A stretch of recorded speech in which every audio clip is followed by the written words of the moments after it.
The Affair at the Semiramis Hotel by A.E.W. Mason. 1. Mr. Ricardo, when the excitements of the Villa Rose were done with, returned to Grosvenor Square and resumed the busy, unnecessary life of an amateur. But the studios had lost their savour, artists their attractiveness, and even the Russian opera seemed a trifle flat. Life was altogether a disappointment. Fate, like an actress at a restaurant, had taken the wooden pestle in her hand and stirred all the sparkle out of the champagne. Mr. Ricardo languished until one unforgettable morning. He was sitting disconsolately at his breakfast table when the door was burst open, and a square, stout man with the blue-shaven face of a French comedian flung himself into the room. Ricardo sprang towards the newcomer with a cry of delight. "My dear Hanaud!" He seized his visitor by the arm, feeling it to make sure that here in flesh and blood stood the man who had introduced him to the acutest sensations of his life. He turned towards his butler, who was still bleating expostulations in the doorway at the unceremonious irruption of the French detective.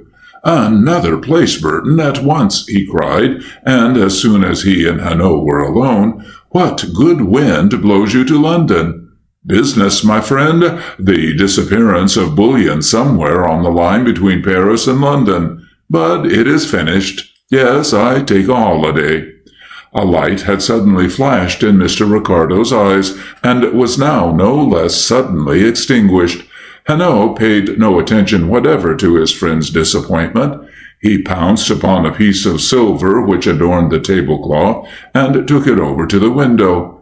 "Everything is as it should be, my friend," he exclaimed with a grin. "Grosvenor Square, the Times open at the money column, and a false antique upon the table. Thus I have dreamed of you. All Mr. Ricardo is in that sentence." Ricardo laughed nervously. Recollection made him wary of Hanaud's sarcasms. He was shy even to protest the genuineness of his silver. But indeed he had not the time, for the door opened again, and once more the butler appeared. On this occasion, however, he was alone. "Mr. Calladine would like to speak to you, sir," he said. "Calladine!" cried Ricardo in an extreme surprise. "That is the most extraordinary thing." He looked at the clock upon his mantelpiece. It was barely 8:30. "At this hour, too!" "Mr. Calladine is still wearing evening dress," the butler remarked. Ricardo started in his chair. He began to dream of possibilities, and here was Hanaud miraculously at his side. "Where is Mr. Calladine?" he asked. "I've shown him into the library." "Good," said Mr. Ricardo. "I will come to him." But he was in no hurry. He sat and let his thoughts play with this incident of Calladine's early visit. "It is very odd," he said. "I have not seen Calladine for months. No, nor has anyone. Yet a little while ago no one was more often seen." He fell apparently into a muse, but he was merely seeking to provoke Hanaud's curiosity. In this attempt, however, he failed. Hanaud continued placidly to eat his breakfast, so that Mr. Ricardo was compelled to volunteer the story which he was burning to tell. "Drink your coffee, Hanaud, and you shall hear about Calladine." Hanaud grunted with resignation, and Mr. Ricardo flowed on. "Calladine was one of England's young men. Everybody said so. He was going to do very wonderful things as soon as he had made up his mind exactly what sort of wonderful things he was going to do. Meanwhile, you met him in Scotland, at Newmarket, at Ascot, at Cowes, in the box of some great lady at the opera, not before 10:30 in the evening there, in any fine house where the candles that night happened to be lit. He went everywhere, and then a day came and he went nowhere. There was no scandal, no trouble, not a whisper against his good name. He simply vanished. For a little while a few people asked, "What has become of Calladine?" But there never was any answer, and London has no time for unanswered questions. Other promising young men dined in his place. Kaladin had joined the huge legion of the come-to-nothings. No one even seemed to pass him in the street. Now, unexpectedly, at 8:30 in the morning, and in evening dress, he calls upon me. Why? I asked myself. Mr. Ricardo sank once more into a reverie. Hanaud watched him with a broadening smile of pure enjoyment. "And in time, I suppose," he remarked casually, "you will perhaps ask him?" Mr. Ricardo sprang out of his pose to his feet. "Before I discuss serious things with an acquaintance," he said with a scathing dignity, "I make it a rule to revive my impressions of his personality. The cigarettes are in the crystal box." "They would be," said Hanaud, unabashed, as Ricardo stalked from the room. But in 5 minutes Mr. Ricardo came running back, all his composure gone. "It is the greatest good fortune that you, my friend, should have chosen this morning to visit me," he cried, and Hanaud nodded with a little grimace of resignation. "There goes my holiday. You shall command me now, and always. I will make the acquaintance of your young friend." He rose up and followed Ricardo into his study, where a young man was nervously pacing the floor. "Mr. Kaladin," said Ricardo, "this is Mr. Hanaud." The young man turned eagerly. He was tall, with a noticeable elegance and distinction, and the face which he showed to Hanaud was, in spite of its agitation, remarkably handsome. "I am very glad," he said. "You are not an official of this country. You can advise, without yourself taking action, if you'll be so good." Hanaud frowned. He bent his eyes uncompromisingly upon Kaladin. "What does that mean?" he asked, with a note of sternness in his voice. "It means that I must tell someone," Kaladin burst out in quivering tones, "that I don't know what to do. I am in a difficulty too big for me. That's the truth." Hanaud looked at the young man keenly. It seemed to Ricardo that he took in every excited gesture, every twitching feature, in one comprehensive glance. And then he said in a friendlier voice, "Sit down and tell me," and he himself drew up a chair to the table. "I was at the Semiramis last night," said Kaladin, naming one of the great hotels upon the embankment. "There was a fancy dress ball." All this happened, by the way, in those far-off days before the war, nearly, in fact, 3 years ago today, when London, flinging aside its reticence, its shy self-consciousness, had become a city of carnivals and masquerades, rivaling its neighbors on the continent in the spirit of its gaiety and exceeding them by its stupendous luxury. I went by the merest chance. My rooms are in the Adelphi Terrace. "There!" cried Mr. Ricardo in surprise, and Hanaud lifted a hand to check his interruptions. "Yes," continued Kaladin, "the night was warm, the music floated through my open windows and stirred old memories. I happened to have a ticket, so I went." Kaladin drew up a chair opposite to Hanaud, and, seating himself, told with many nervous starts and in troubled tones a story which, to Mr. Ricardo's thinking, was as fabulous as any out of the Arabian Nights. "I had a ticket," he began, "but no domino. I was consequently stopped by an attendant in the lounge at the top of the staircase leading down to the ballroom. 'You can hire a domino in the cloakroom, Mr. Kaladin,' he said to me. I had already begun to regret the impulse which had brought me, and I welcomed the excuse with which the absence of a costume provided me. I was, indeed, turning back to the door, when a girl who had at that moment run down from the stairs of the hotel into the lounge cried gaily, 'That's not necessary!' And at the same moment she flung to me a long scarlet cloak which she had been wearing over her own dress. She was young, fair, rather tall, slim, and very pretty. Her hair was drawn back from her face with a ribbon and rippled down her shoulders in heavy curls, and she was dressed in a satin coat and knee breeches of pale green and gold, with a white waistcoat and silk stockings and scarlet heels to her satin shoes. She was as straight-limbed as a boy, and exquisite like a figure in Dresden china. I caught the cloak and turned to thank her, but she did not wait. With a laugh, she ran down the stairs, a supple and shining figure, and was lost in the throng at the doorway of the ballroom. I was stirred by the prospect of an adventure. I ran down after her. She was standing just inside the room, alone, and she was gazing at the scene with parted lips and dancing eyes. She laughed again as she saw the cloak about my shoulders, a delicious gurgle of amusement, and I said to her, "May I dance with you?" "Oh, do!" she cried, with a little jump and clasping her hands. She was of a high and joyous spirit, and not difficult in the matter of an introduction. "This gentleman will do very well to present us," she said, leading me in front of a bust of the god Pan, which stood in a niche of the wall.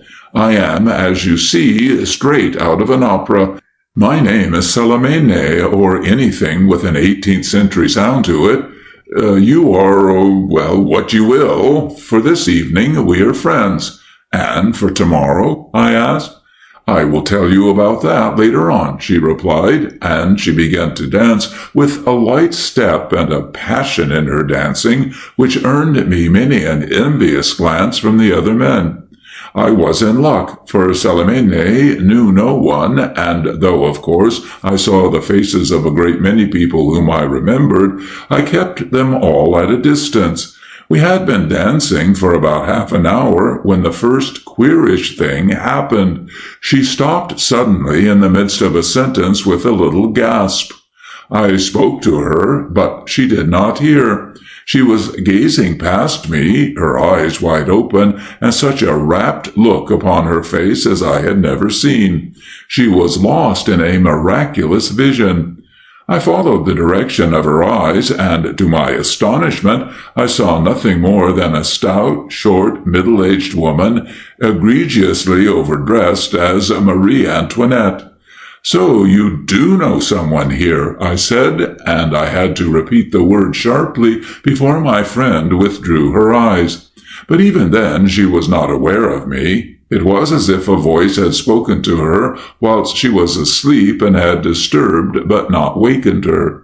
Then she came to. There's really no other word I can think of which describes her at that moment. She came to with a deep sigh. "No," she answered, "she is a Mrs. Blumenstein from Chicago, a widow with ambitions and a great deal of money, but I don't know her." "Yet you know all about her," I remarked. "She crossed in the same boat with me," Salamene replied. "Did I tell you that I landed at Liverpool this morning? She is staying at the Semiramis too. Oh, let's dance." She twitched my sleeve impatiently and danced with a kind of violence and wildness, as if she wished to banish some sinister thought. And she did undoubtedly banish it. We supped together and grew confidential, as under such conditions people will. She told me her real name. It was Joan Carew. "I have come over to get an engagement if I can at Covent Garden. I'm supposed to sing all right, but I don't know anyone. I have been brought up in Italy." "You have some letters of introduction, I suppose?" I asked.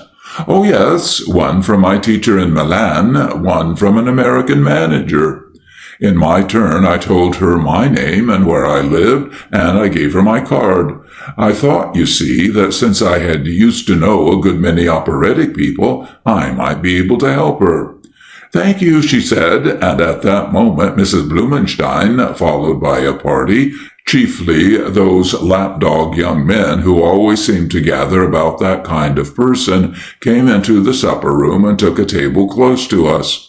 There was at once an end of all confidences, indeed of all conversation.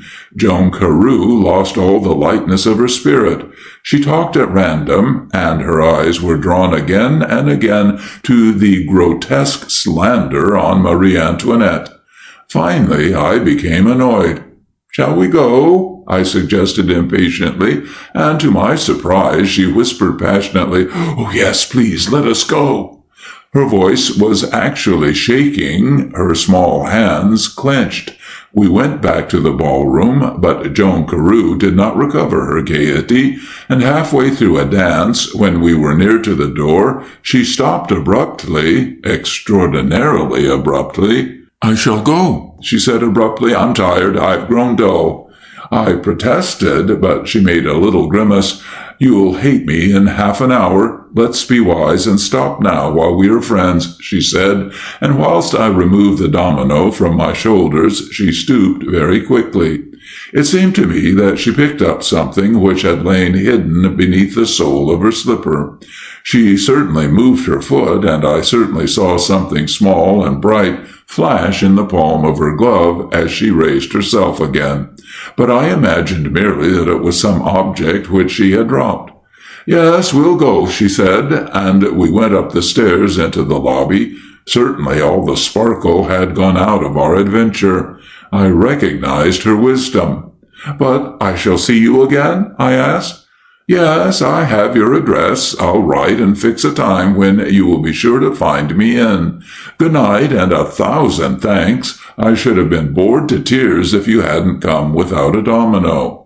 She was speaking lightly as she held out her hand, but her grip tightened a little and clung. Her eyes darkened and grew troubled, her mouth trembled. The shadow of a great trouble had suddenly closed upon her. She shivered. "I am half inclined to ask you to stay, however dull I am, and dance with me till daylight, the safe daylight," she said. It was an extraordinary phrase for her to use, and it moved me. "Let us go back, then," I urged. She gave me an impression suddenly of someone quite forlorn. But Joan Carew recovered her courage. "No, no," she answered quickly. She snatched her hand away and ran lightly up the staircase, turning at the corner to wave her hand and smile. It was then 1:30 in the morning. So far, Caledine had spoken without an interruption. Mr. Ricardo, it is true, was bursting to break in with the most important questions, but a salutary fear of Hanno restrained him. Now, however, he had an opportunity, for Celadine paused. 1:30, he said sagely. "Ah! And when did you go home?" Hanno asked of Caledine. "True," said Mr. Ricardo. "It is of the greatest consequence." Caledine was not so sure. His partner had left behind her the strangest medley of sensations in his breast. He was puzzled, haunted, and charmed. He had to think about her. He was a trifle uplifted. Sleep was impossible. He wandered for a while about the ballroom. Then he walked to his chambers along the echoing streets and sat at his window. And some time afterwards the hoot of a motor horn broke the silence, and a car stopped and whirred in the street below. A moment later his bell rang. He ran down the stairs in a queer excitement, unlocked the street door, and opened it to Joan Carew, still in her masquerade dress with her scarlet cloak about her shoulders, slipped through the opening. "Shut the door," she whispered, drawing herself apart in the corner. "Your cab?" asked Caledine. "Oh, it's gone." Caledine latched the door. Above, in the well of the stairs, the light spread out from the open door of his flat. Down here, all was dark. He could just see the glimmer of her white face, the glitter of her dress, but she drew her breath like one who has run far. They mounted the stairs cautiously. He did not say a word until they were both safely in his parlor, and even then it was in a low voice. "What has happened?" "You remember the woman I stared at? You didn't know why I stared, but any girl would have understood. She was wearing the loveliest pearls I ever saw in my life." Joan was standing by the edge of the table. She was tracing with her finger a pattern on the cloth as she spoke. Caledine started with a horrible presentiment. "Yes," she said, "I worship pearls. I always have done. For one thing, they improve on me. I haven't got any, of course. I have no money.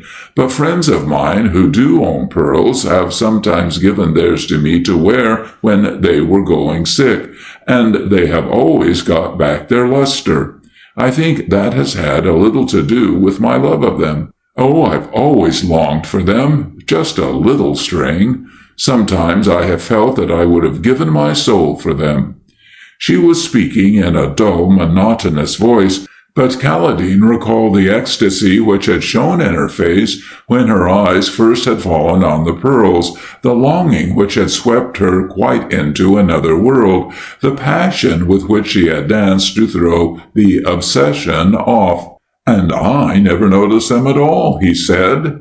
"Yet they were wonderful. The color, the luster, all the evening they tempted me.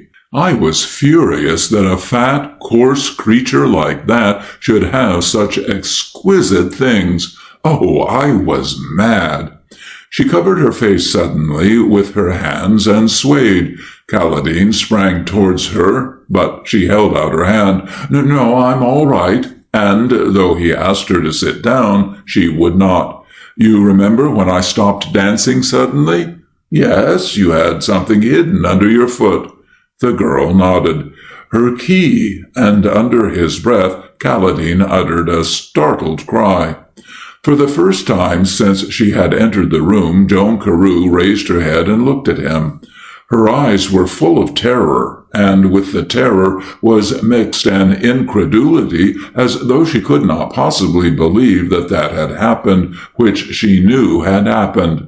"A little Yale key," the girl continued. "I saw Mrs. Blumenstein looking on the floor for something, and then I saw it shining on the very spot. Mrs. Blumenstein's suite was on the same floor as mine, and her maid slept above. All the maids do. I knew that. Oh, it seemed to me as if I had sold my soul and was being paid." Now Kaladin understood what she had meant by her strange phrase, the safe daylight. "I went up to my little suite," Joan Carew continued. "I sat there with the key burning through my glove until I had given her time enough to fall asleep. And though she hesitated before she spoke the words, she did speak them, not looking at Kaladin, and with a shudder of remorse making her confession complete. Then I crept out. The corridor was dimly lit. Far away below, the music was throbbing. Up here it was as silent as the grave. I opened the door, her door. I found myself in a lobby. The suite, though bigger, was arranged like mine. I slipped in and closed the door behind me. I listened in the darkness. I couldn't hear a sound. I crept forward to the door in front of me. I stood with my fingers on the handle and my heart beating fast enough to choke me. I had still time to turn back, but I could not. There were those pearls in front of my eyes, lustrous and wonderful. I opened the door gently an inch or so, and then it all happened in a second. End of Part 1. Part 2. Joan Carew faltered. The night was too near to her, its memory too poignant with terror. She shut her eyes tightly and cowered down in a chair. With the movement, her cloak slipped from her shoulders and dropped onto the ground. Kaladin leaned forward with an exclamation of horror. Joan Carew started up. "What is it?" she asked. "Nothing. Go on." "I found myself inside the room with the door shut behind me. I had shut it myself in a spasm of terror, and I dared not turn round to open it. I was helpless." "What do you mean? She was awake?" Joan Carew shook her head. "There were others in the room before me, and on the same errand. Men." Kaladin drew back, his eyes searching the girl's face. "Yes?" he said slowly. "I didn't see them at first. I didn't hear them. The room was quite dark, except for one jet of fierce white light which beat upon the door of a safe, and as I shut the door, the jet moved swiftly, and the light reached me and stopped. I was blinded. I stood in the full glare of it, drawn up against the panels of the door, shivering, sick with fear. Then I heard a quiet laugh, and someone moved softly towards me. Oh, it was terrible! I recovered the use of my limbs. In a panic, I turned to the door, but I was too late. Whilst I fumbled with the handle, I was seized. A hand covered my mouth. I was lifted to the center of the room. The jet went out. The electric lights were turned on. There were two men dressed as Apaches in velvet trousers and red scarves, like 100 others in the ballroom below, and both were masked. I struggled furiously, but of course I was like a child in their grasp. "Tie her legs," the man whispered, who was holding me. "She's making too much noise." I kicked and fought, but the other man stooped and tied my ankles, and I fainted. Kaladin nodded his head. "Yes," he said. "When I came to, the lights were still burning, the door of the safe was open, the room empty. I had been flung onto a couch at the foot of the bed. I was lying there quite free." "Was the safe empty?" asked Kaladin suddenly. "I didn't look," she answered. "Oh," and she covered her face spasmodically with her hands. "I looked at the bed. Someone was lying there under a sheet and quite still. There was a clock ticking in the room. It was the only sound. I was terrified. I was going mad with fear. If I didn't get out of the room at once, I felt that I should go mad, that I should scream and bring everyone to find me alone with what was under the sheet in the bed. I ran to the door and looked out through a slit into the corridor. It was still quite empty, and below, the music still throbbed in the ballroom. I crept down the stairs, meeting no one, until I reached the hall. I looked into the ballroom as if I was searching for someone. I stayed long enough to show myself. Then I got a cab and came to you." A short silence followed. Joan Carew looked at her companion in appeal. "You are the only one I could come to," she added. "I know no one else." Kaladin sat watching the girl in silence. Then he asked, and his voice was hard, "And is that all you have to tell me?" "Yes." "You are quite sure?" Joan Carew looked at him, perplexed by the urgency of his question. She reflected for a moment or two. "Quite." Kaladin rose to his feet and stood beside her. "Then how do you come to be wearing this?" he asked, and he lifted a chain of platinum and diamonds which she was wearing about her shoulders. "You weren't wearing it when you danced with me." Joan Carew stared at the chain. "No, it's not mine. I've never seen it before." Then a light came into her eyes. "The two men, they must have thrown it over my head when I was on the couch, before they went." She looked at it more closely. "That's it. The chain's not very valuable. They could spare it, and it would accuse me of what they did." "Yes, that's very good reasoning," said Kaladin coldly. Joan Carew looked quickly up into his face. "Oh, you don't believe me," she cried. "You think, oh, it's impossible." And holding him by the edge of his coat, she burst into a storm of passionate denials. "But you went to steal, you know," he said gently, and she answered him at once. "Yes, I did, but not this." And she held up the necklace. "Should I have stolen this? Should I have come to you wearing it if I had stolen the pearls? If I had—" And she stopped. "If my story were not true?" Kaladin weighed her argument, and it affected him. "No, I think you wouldn't," he said frankly. Most crimes, no doubt, were brought home because the criminal had made some incomprehensibly stupid mistake. Incomprehensibly stupid, that is, by the standards of normal life. Nevertheless, Kaladin was inclined to believe her. He looked at her. That she should have murdered was absurd. Moreover, she was not making a parade of remorse, and she was not playing the unctuous penitent. She had yielded to a temptation, had got herself into desperate straits, and was at her wits' end how to escape from them. She was frank about herself. Kaladin looked at the clock. It was nearly 5 o'clock in the morning, and though the music could still be heard from the ballroom in the Semiramis, the night had begun to wane upon the river. "You must go back," he said. "I'll walk with you." They crept silently down the stairs and into the street. It was only a step to the Semiramis. They met no one until they reached the Strand. There, many, like Joan Carew, in masquerade, were standing about or walking hither and thither in search of carriages and cabs. The whole street was in a bustle, what with drivers shouting and people coming away. "You can slip in unnoticed," said Kaladin as he looked into the thronged courtyard. "I'll telephone to you in the morning." "You will?" she cried eagerly, clinging for a moment to his arm.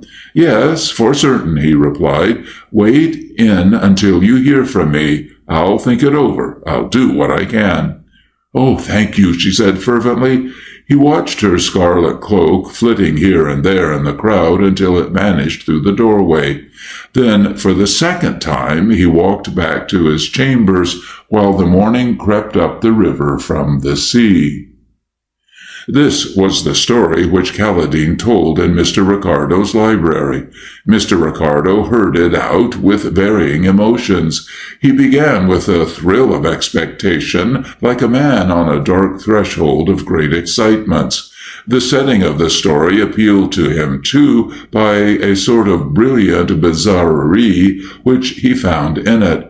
But as it went on, he grew puzzled and a trifle disheartened. There were flaws and chinks. He began to bubble with unspoken criticisms, then swift and clever thrusts which he dared not deliver. He looked upon the young man with disfavor, as upon one who had half opened a door upon a theatre of great promise, and shown himself a spectacle not up to the mark. Hanno, on the other hand, listened imperturbably, without an expression upon his face, until the end. Then he pointed a finger at Kaladin and asked him what to Ricardo's mind was a most irrelevant question. "You got back to your rooms, then, before 5, Mr. Kaladin, and it's now 9 o'clock, less a few minutes." "Yes." "Yet you have not changed your clothes. Explain to me that. What did you do between 5 and 8:30? Kaladin looked down at his rumpled shirt-front. "Upon my word, I never thought of it," he cried. "I was worried out of my mind. I couldn't decide what to do. Finally, I determined to talk to Mr. Ricardo, and after I come to that conclusion, I just waited impatiently until I could come round with decency." Hanno rose from his chair. His manner was grave, but conveyed no single hint of an opinion. He turned to Ricardo. "Let us go round to your young friend's rooms in the Adelphi," he said, and the three men drove thither at once. 2. Kaladin lodged in a corner house and upon the first floor. His rooms, large and square and lofty, with Adam's mantelpieces and a delicate tracery upon their ceilings, breathed the grace of the 18th century. Broad, high windows, embrasured in thick walls, overlooked the river and took in all the sunshine and the air which the river had to give. And they were furnished fittingly. When the three men had entered the parlor, Mr. Ricardo was astounded. He had expected the untidy litter of a man run to seed, the neglect and the dust of the recluse. But the room was as clean as a deck of a yacht. An Aubusson carpet made the floor luxurious underfoot. A few colored prints of real value decorated the walls, and the mahogany furniture was polished so that a lady could have used it as a mirror. There was even, by the newspapers, upon the round table, a china bowl full of fresh red roses. If Kaladin had turned hermit, he was a hermit of an unusually fastidious type. Indeed, as he stood with his two companions in his disheveled dress, he seemed quite out of keeping with his rooms. "So you live here, Mr. Kaladin," said Hanno, taking off his hat and laying it down. "Yes, with your servants, of course." "They come in during the day," said Kaladin, and Hanno looked at him curiously. "Do you mean that you sleep here alone?" "Yes." "But your valet?" "I don't keep a valet," said Kaladin, and again the curious look came into Hanno's eyes. "Yet," he suggested gently, "there are rooms enough in your set of chambers to house a family."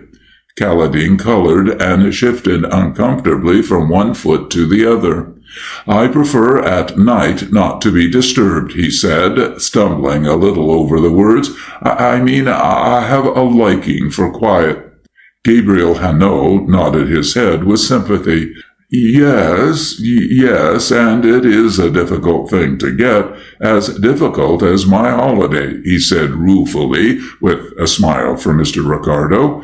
"However," he turned towards Kaladin, "no doubt, now that you are at home, you would like a bath and a change of clothes, and when you are dressed, perhaps you will telephone to the Semiramis and ask Miss Carew to come round here. Meanwhile, we will read your newspapers and smoke your cigarettes." Hanno shut the door upon Kaladin, but he turned neither to the papers nor the cigarettes. He crossed the room to Mr. Ricardo, who, seated at the open window, was plunged deep in reflections. "You have an idea, my friend," cried Hanno. "It demands to express itself. That sees itself in your face. Let me hear it, I pray." Mr. Ricardo started out of an absorption which was altogether assumed. "I was thinking," he said with a faraway smile, "that you might disappear in the forests of Africa, and at once everyone would be very busy about your disappearance. You might leave your village in Leicestershire and live in the fogs of Glasgow, and within a week the whole village would know your postal address. But London! What a city! How different! How indifferent! Turn out of St. James's into the Adelphi Terrace, and not a soul will say to you, 'Dr. Livingstone, I presume?'" "But why should they?" asked Hanno, "if your name isn't Dr. Livingstone?" Mr. Ricardo smiled indulgently. "Scoffer," he said, "you understand me very well," and he sought to turn the tables on his companion. "And you, does this room suggest nothing to you? Have you no ideas?" But he knew very well that Hanno had.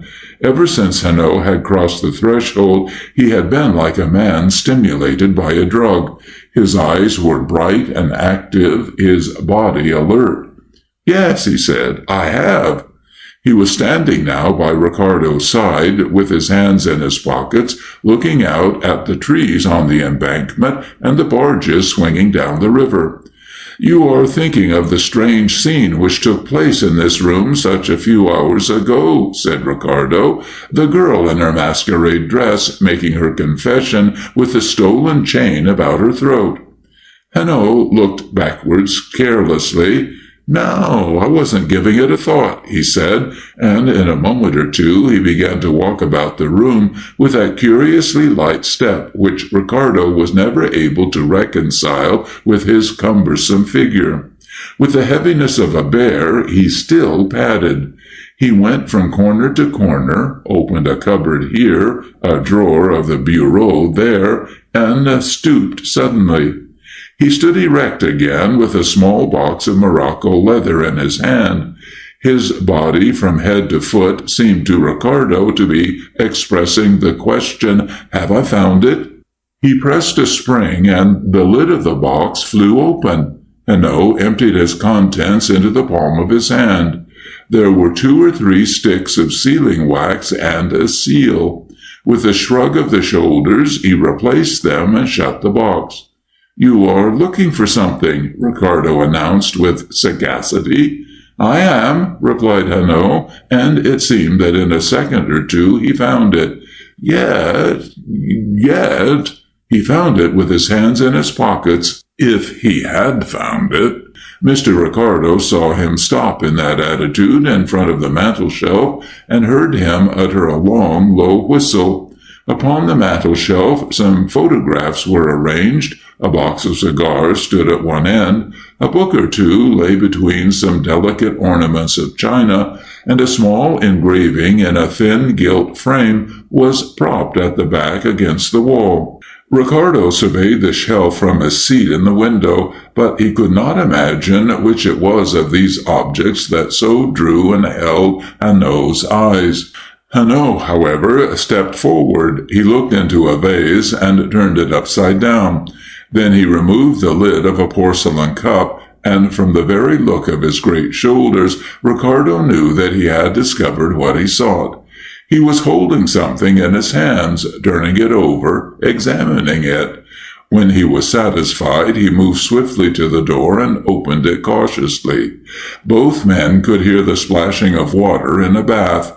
Hanno closed the door again with a nod of contentment and crossed once more to the window. "Yes, it is all very strange and curious," he said, "and I do not regret that you dragged me into the affair.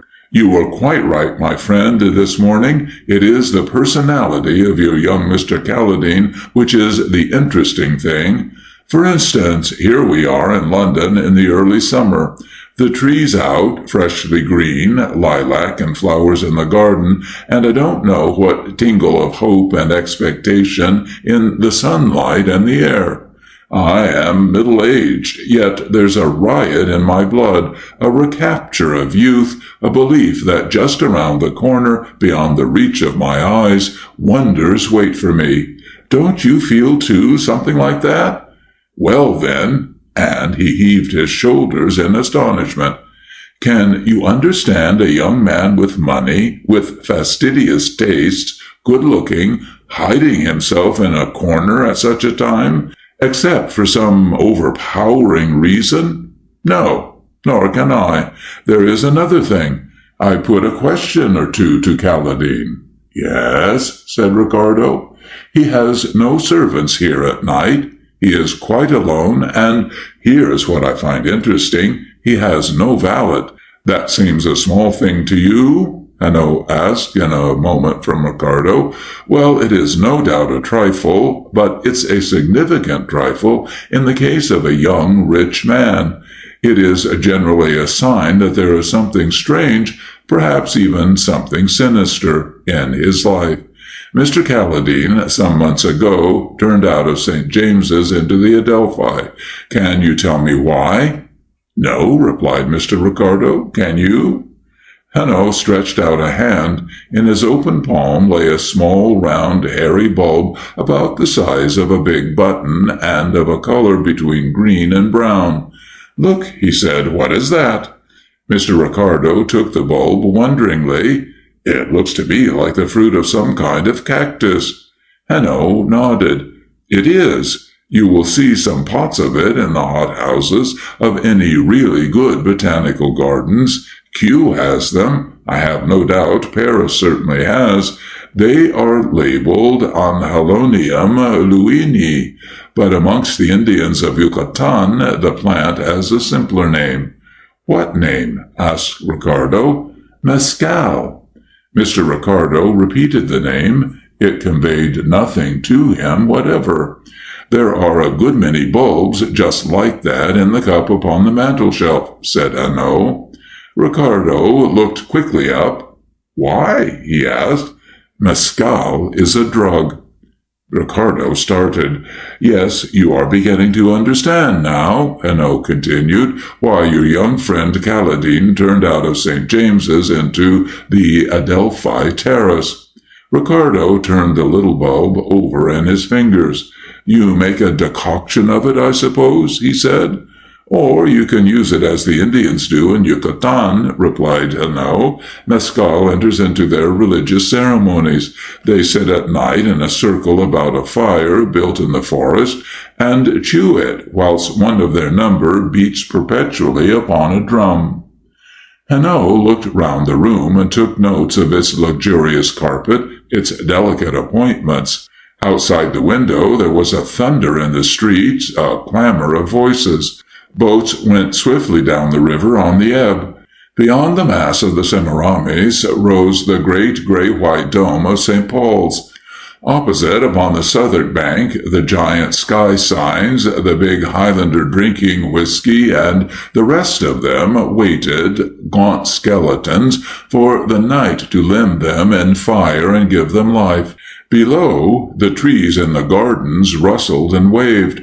In the air were the uplift and sparkle of the young summer. "It's a long way from the forest of Yucatan to the Adelphi Terrace of London," said Hanno. "Yet here, I think, in these rooms, when the servants are all gone and the house is very quiet, there is a little corner of wild Mexico." A look of pity came into Mr. Ricardo's face. He had seen more than one young man of great promise slacken his hold and let go, just for this reason. Kaladin, it seemed, was another. "It's like Bong and Keith and the rest of the devilish things, I suppose," he said, indignantly tossing the button upon the table. Hanno picked it up. "No," he replied, "it's not quite like any other drug. It has a quality of its own, which just now is of particular importance to you and me.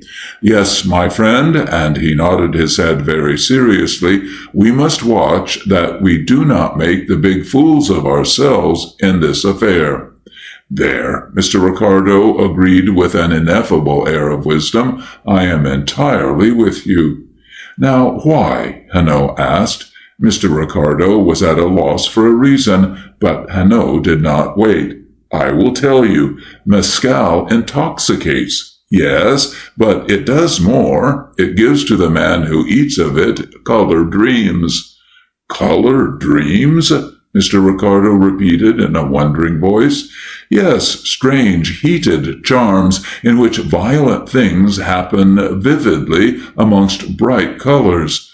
Color is the gift of this little prosaic brown button." He spun the bulb in the air like a coin, and catching it again, took it over to the mantelpiece and dropped it into the porcelain cup. "Are you sure of this?" Ricardo cried excitedly, and Hanno raised his hand in warning. He went to the door, opened it for an inch or so, and closed it again. "I am quite sure," he returned.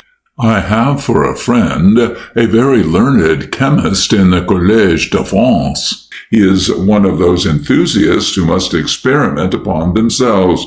He tried this drug." "Yes," Ricardo said in a quieter tone. "And what did he see?" "He had a vision of a wonderful garden bathed in sunlight, an old garden of gorgeous flowers and emerald lawns, ponds with golden lilies and thick yew hedges, a garden where peacocks stepped indolently and groups of gay people fantastically dressed quarreled and fought with swords. That is what he saw. And he saw it so vividly that when the vapors of the drug passed from his brain and he waked, he seemed to be coming out of the real world into a world of shifting illusions." Hanno's strong, quiet voice stopped, and for a while there was a complete silence in the room. Neither of the two men stirred so much as a finger.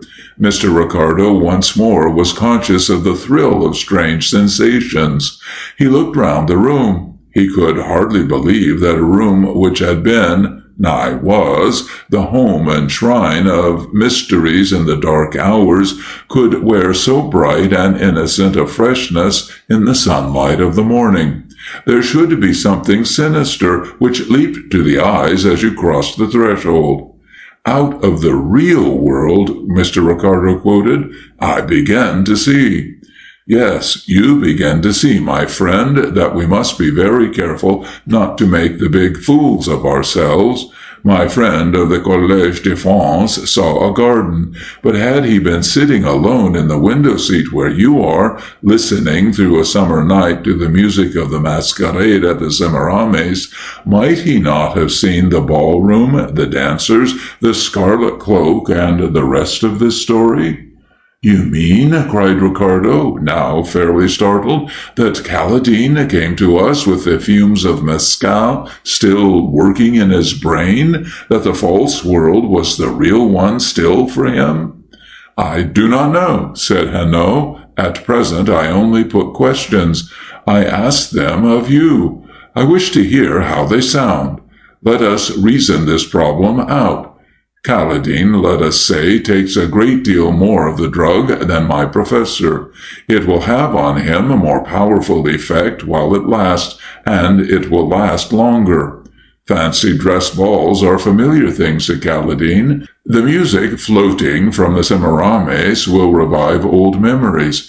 He sits here, the pageant takes shape before him, he sees himself taking his part in it. Oh, he is happier here, sitting quietly in his window seat, than if he was actually at the Semiramis. For he is there more intensely, more vividly, more really, than if he had actually descended this staircase. He lives his story through, the story of a heated brain. The scene of it changes in the way dreams have. It becomes tragic and sinister. It oppresses him with horror, and in the morning, so obsessed with it that he does not think to change his clothes, he is knocking at your door. Mr. Ricardo raised his eyebrows and moved. Ah, you see a flaw in my argument, said Hanno, but Mr. Ricardo was wary. Too often in other days he had been leaped upon and trounced for a careless remark. Let me hear the end of your argument, he said. There was then, to your thinking, no temptation of jewels, no theft, no murder. In a word, no Célimène. She was born of recollections and the music of the Semiramis. No, cried Hanno. Come with me, my friend. I am not so sure that there was no Célimène. With a smile upon his face, Hanno led the way across the room. He had the dramatic instinct and rejoiced in it. He was going to produce a surprise for his companion, and savoring the moment in advance, he managed his effects. He walked towards the mantelpiece and stopped a few paces from it. Look! Mr. Ricardo looked and saw a broad Adam's mantelpiece. He turned a bewildered face to his friend. You see nothing? Hanno asked. Nothing. Look again. I am not sure, but is it not that Célimène is posing before you? Mr. Ricardo looked again. There was nothing to fix his eyes. He saw a book or two, a cup, a vase or two, and nothing else really, except a very pretty and apparently valuable piece of... And suddenly Mr. Ricardo understood. Straight in front of him, in the very center of the mantelpiece, a figure in painted china was leaning against a china stile. It was the figure of a perfectly impossible courtier, feminine and exquisite as could be, and apparelled also, even to the scarlet heels, exactly as Caladine had described Joan Carew. Hanno chuckled with satisfaction when he saw the expression upon Mr. Ricardo's face. Ah, you understand, he said.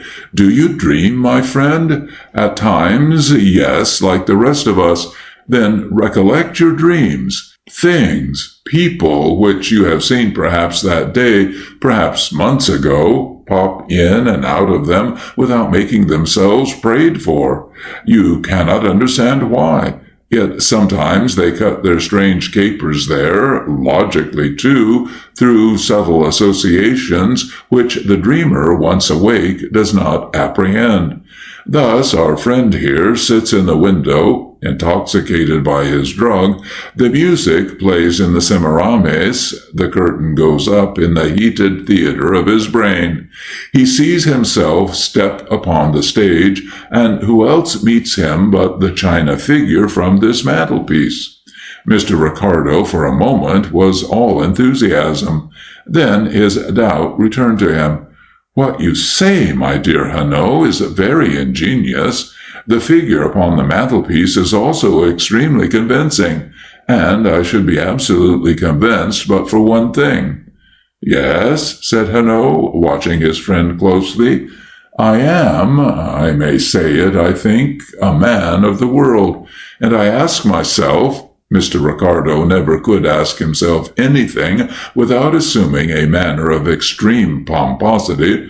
"I ask myself whether a young man who has given up his social ties, who has become a hermit, and still more, who has become the slave of a drug, would retain that scrupulous carefulness of his body which is indicated by dressing for dinner when alone." Hanaud struck the table with the palm of his hand and sat down in a chair. "Yes, that is the weak point in my theory. You have hit it. I knew it was there, that weak point, and I wondered whether you would seize it. Yes, the consumers of drugs are careless, untidy, even unclean as a rule, but not always. We must be careful. We must wait." "For what?" asked Ricardo, beaming with pride.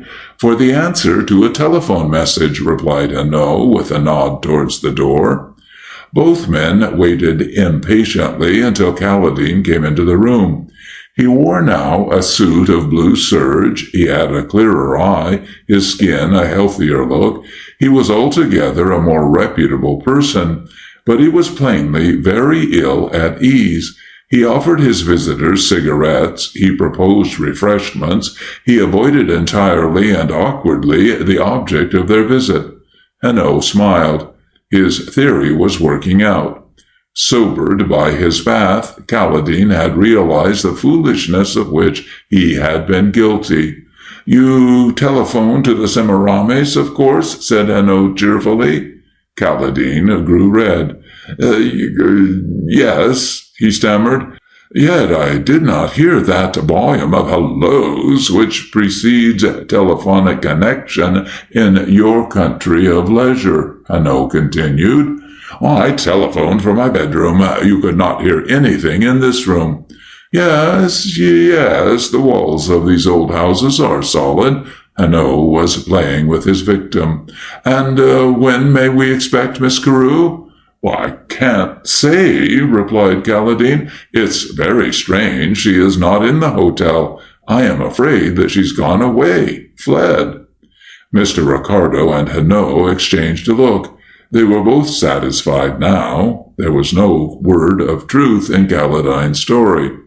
"Then there is no reason for us to wait," said Hanaud. "I shall have my holiday after all." And while he was yet speaking, the voice of a newsboy calling out the first edition of an evening paper became distantly audible. Hanaud broke off his farewell. For a moment he listened, with his head bent. Then the voice was heard again, confused, indistinct. Hanaud picked up his hat and cane, and without another word to Caledine, raced down the stairs. Mr. Ricardo followed him, but when he reached the pavement, Hanaud was half down the little street. At the corner, however, he stopped, and Ricardo joined him, coughing and out of breath. "What's the matter?" he gasped. "Listen," said Hanaud. At the bottom of Duke Street, by Charing Cross Station, the newsboy was shouting his wares. Both men listened, and now the words came to them, mispronounced but decipherable. "Mysterious crime at the Semiramis Hotel." Ricardo stared at his companion. "You were wrong then," he cried. "Caladine's story was true." For once in a way, Hanaud was quite disconcerted. "I don't know yet," he said. "We will buy a paper." But before he could move a step, a taxicab turned into the Adelphi from the Strand, and wheeling in front of their faces, stopped at Caladine's door. From the cab, a girl descended. "Let us go back," said Hanaud. End of Part 2.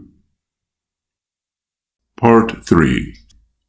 Mr. Ricardo could no longer complain. It was 8:30 when Caladine had first disturbed the formalities of his house in Grosvenor Square.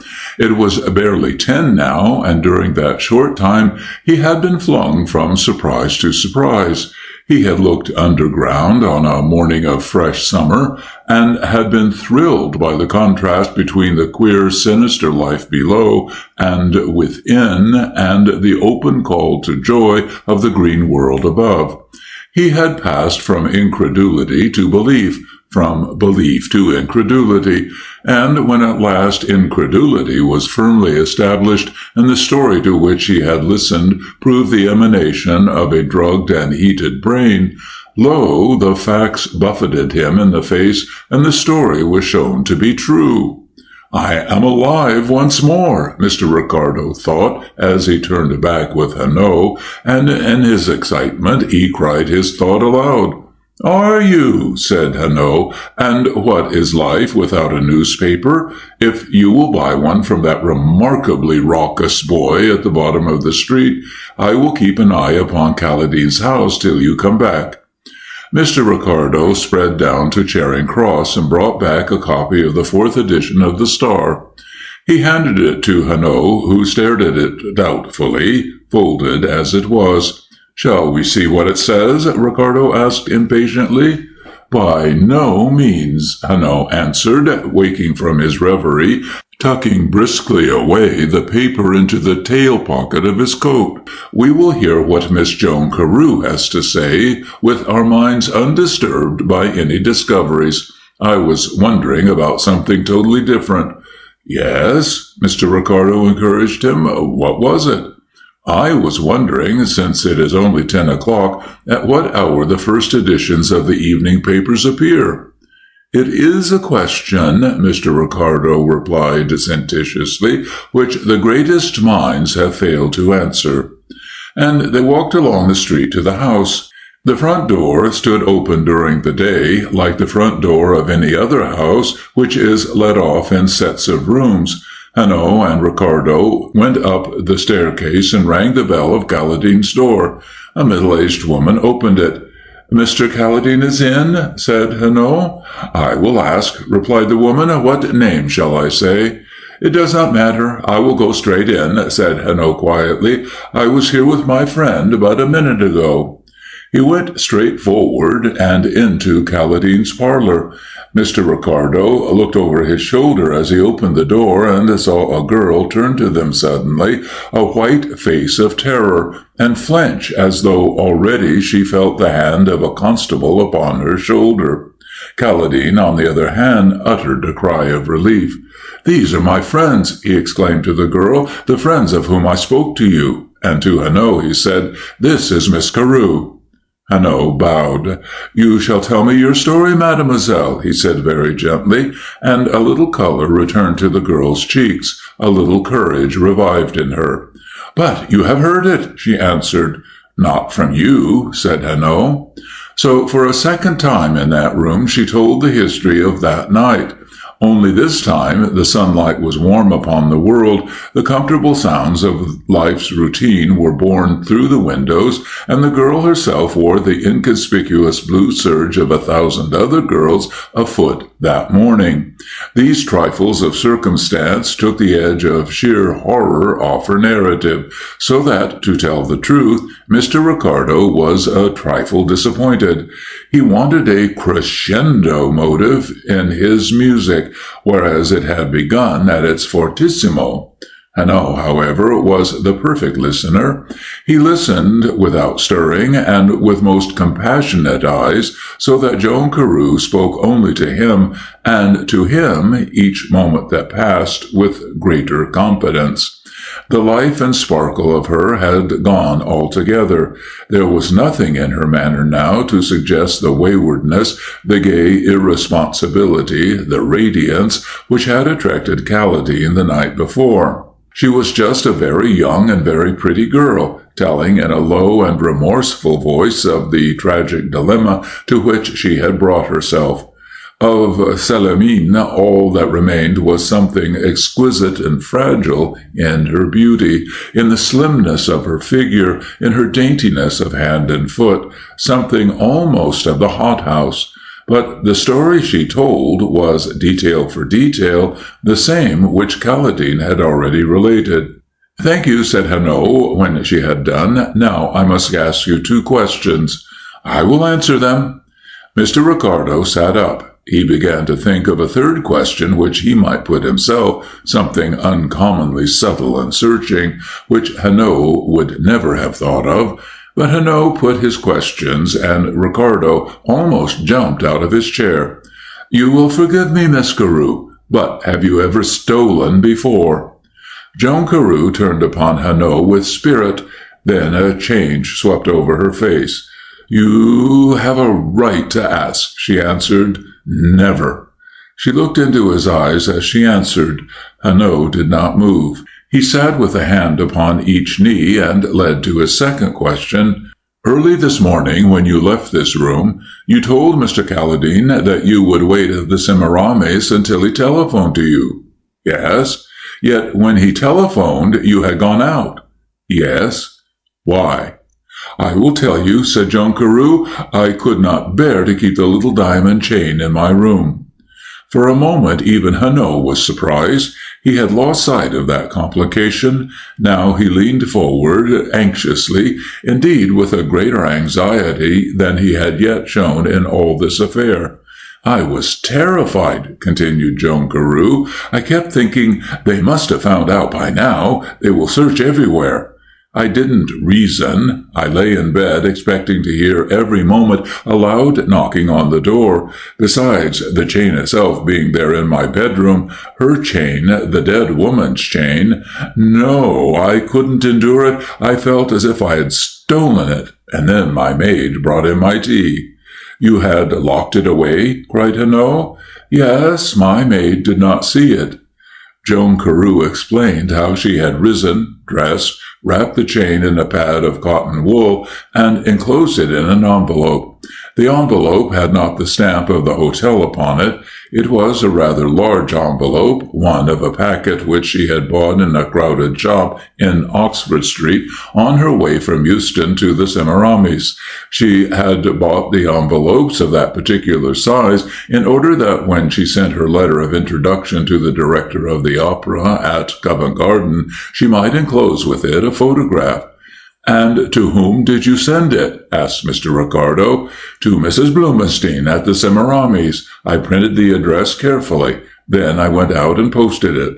"Where?" Hanno inquired. "In the big letter box of the post office at the corner of Trafalgar Square."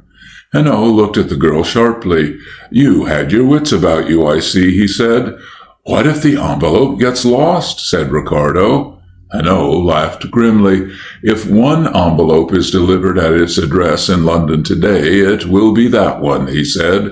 "The news of the crime is published, you see," and he swung round to Joan. "Did you know that, Miss Carew?" "No," she answered in an awe-stricken voice. "Well, then, it is. Let us see what the special investigator has to say about it." And Hanno, with a deliberation which Mr. Ricardo found quite excruciating, spread out the newspaper on the table in front of him. 4. There was only one new fact in the couple of columns devoted to the mystery. Mrs. Blumenstein had died from chloroform poisoning. She was of a stout habit, and the thieves were not skilled in the administration of the anesthetic. "It's murder nonetheless," said Hanno, and he gazed straight at Joan, asking her by the direct summons of his eye what she was going to do. "I must tell my story to the police," she replied painfully and slowly, but she did not hesitate. She was announcing a meditated plan. Hanno neither agreed nor differed. His face was blank, and when he spoke there was no cordiality in his voice. "Well," he asked, "and what is it that you have to say to the police, miss? That you went into the room to steal, and that you were attacked by 2 strangers dressed as Apaches and masked? That is all?" "Yes." "And how many men at the Semiramis ball were dressed as Apaches and wore masks? Come, make a guess. 100 at the least? I should think so. Then what will your confession do beyond, I quote your English idiom, putting you in the coach? Mr. Ricardo now smiled with relief. Hanaud was taking a definite line. His knowledge of idiomatic English might be incomplete, but his heart was in the right place. The girl traced a vague pattern on the tablecloth with her fingers.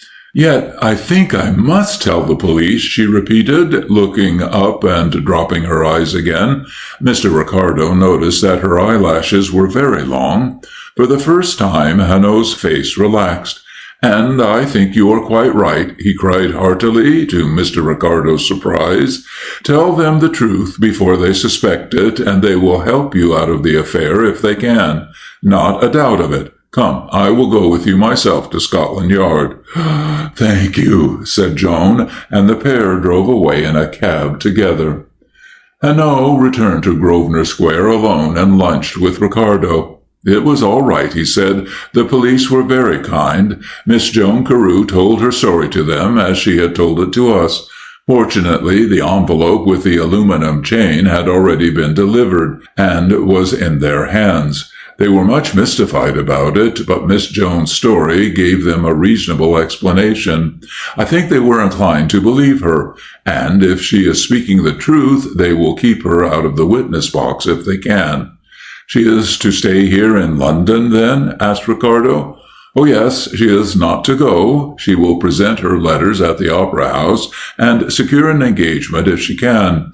The criminals might be lulled thereby into a belief that the girl had kept the whole strange incident to herself, and that there was nowhere even a knowledge of the disguise which they had used." Hanaud spoke as carelessly as if the matter were not very important, and Ricardo, with an unusual flash of shrewdness, said, "It is clear, my friend, that you do not think those two men will ever be caught at all." Hanaud shrugged his shoulders. "There is always a chance. But listen. There is a room with 100 guns, one of which is loaded. Outside the room there are 100 pigeons, one of which is white. You are taken into the room blindfold. You choose the loaded gun, and you shoot the one white pigeon.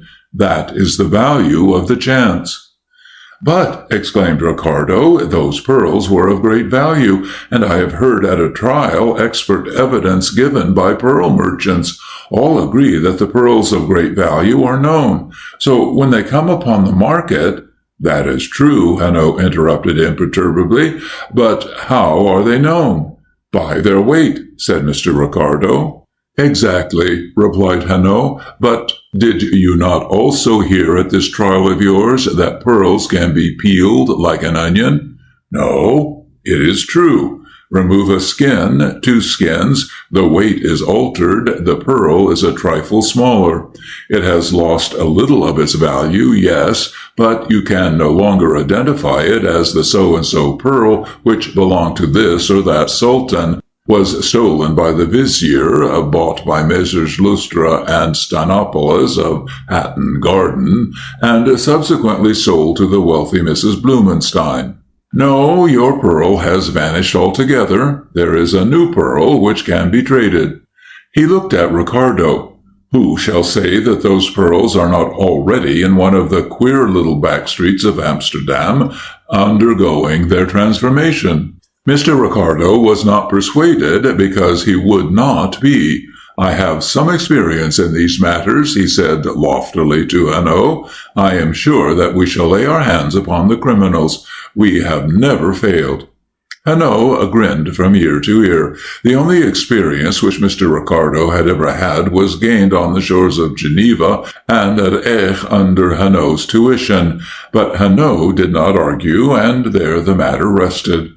The days flew by. It was London's playtime. The green and gold of early summer deepened and darkened. Wondrous warm nights under England's pale blue sky, when the streets rang with the joyous feet of youth, led in clear dawns and lovely glowing days. Hanaud made acquaintance with the wooded reaches of the Thames. Joan Carew sang Louise at Covent Garden with notable success. and the affair of the Semiramis Hotel, in the minds of the few who remembered it, was already added to the long list of unfathomed mysteries. But towards the end of May there occurred a startling development. Joan Carew wrote to Mr. Ricardo that she would call upon him in the afternoon, and she begged him to secure the presence of Hanaud.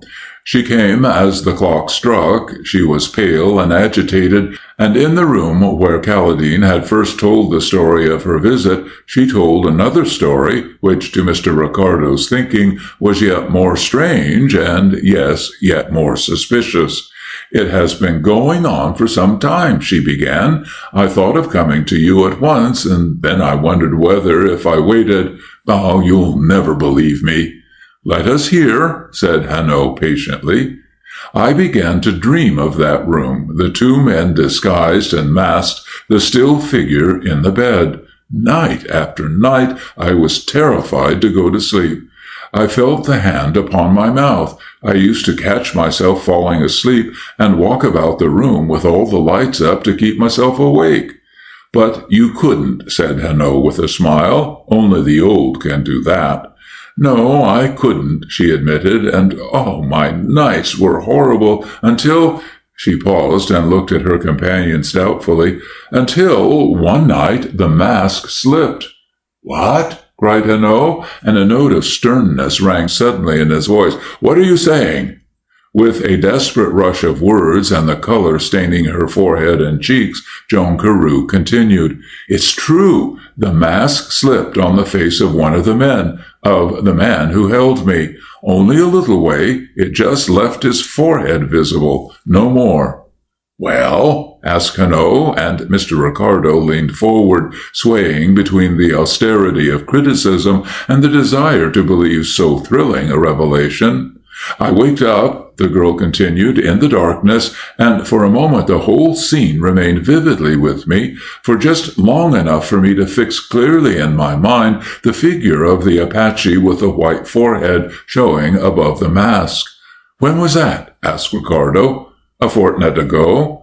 "Why didn't you come with your story then?" "I waited," said Joan. "What I had to tell wasn't yet helpful. I thought that another night the mask might slip lower still. Besides, it is difficult to describe just what I felt. I felt it important just to keep that photograph in my mind, not to think about it, not to talk about it. Not even to look at it too often, lest I should begin to imagine the rest of the face and find something familiar in the man's carriage and shape when there was nothing really familiar to me at all. Do you understand that?" she asked, with her eyes fixed in appeal on Hanaud's face. "Yes," replied Hanaud, "I follow your thought." "I thought there was a chance now, the strangest chance, that the truth might be reached. I did not wish to spoil it." And she turned eagerly to Ricardo, as if, having persuaded Hanaud, she would now turn her batteries on his companion. "My whole point of view was changed. I was no longer afraid of falling asleep, lest I should dream. I wished to dream, but you could not," suggested Hanaud. "No, that is the truth," replied Joan Carew. "Whereas before I was anxious to keep awake, and yet must sleep from sheer fatigue, now that I tried consciously to put myself to sleep, I remained awake all through the night, and only towards the morning, when the light was coming through the blinds, dropped off into a heavy, dreamless slumber." Hanaud nodded.